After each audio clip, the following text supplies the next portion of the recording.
आता आपण बघूयात महत्त्वाच्या 25 बातम्या।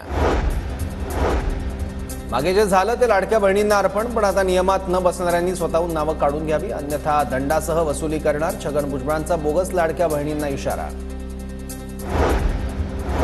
लाडकी बहीण योजना बंद होणार नाही, लाडकी बहीण योजनेवरून मंत्री उदय सामंत यांची प्रतिक्रिया। परळीत सरपंच अभिमन्यू क्षीरसागरांना चिरडणारा टिप्पर चालक ताब्यात। राखेची वाहतूक करणाऱ्या टिप्पर चालक भोजराज ढेवकरने सरपंचाला चिरडून पळ काढला होता। टोरेस कंपनी घोटाळ्यातील आरोपींना आज मुंबई सत्र न्यायालयात हजर केलं जाणार। आरोपींच्या कोठडीत वाढ करण्याची पोलिसांची मागणी।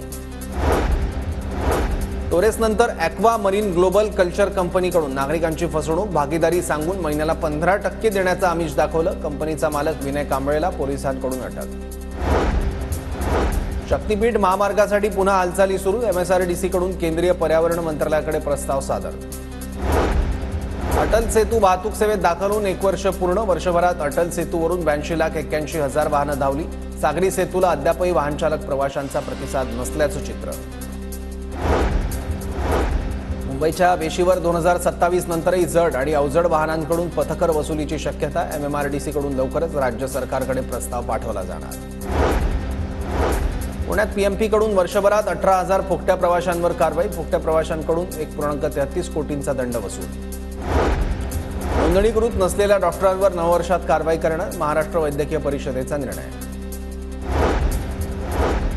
पुणे महानगरपालिका 11,000 विद्यार्थ्यांना शिष्यवृत्ती देणार। मौलाना अब्दुल कलाम आणि लोकशाहीर अण्णाभाऊ साठे अर्थसहाय्य योजनेअंतर्गत शिष्यवृत्ती देण्यात येणार।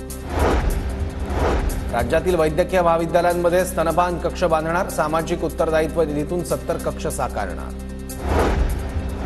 नवीन वर्षाच्या सुरुवातीलाच भाजीपाल्यांचे दर कडाडले। भेंडी, पापडी, वाल, वांगी आणि गाजर 15 ते 20% महागलं।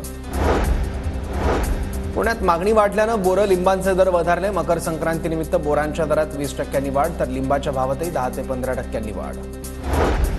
पुण्याच्या गुलटेकडी मार्केट यार्डातील घाऊक बाजारात सर्व फुलांची आवक वाढली। सणासुदीच्या पार्श्वभूमीवर फुलांच्या मागणीतही मोठी वाढ।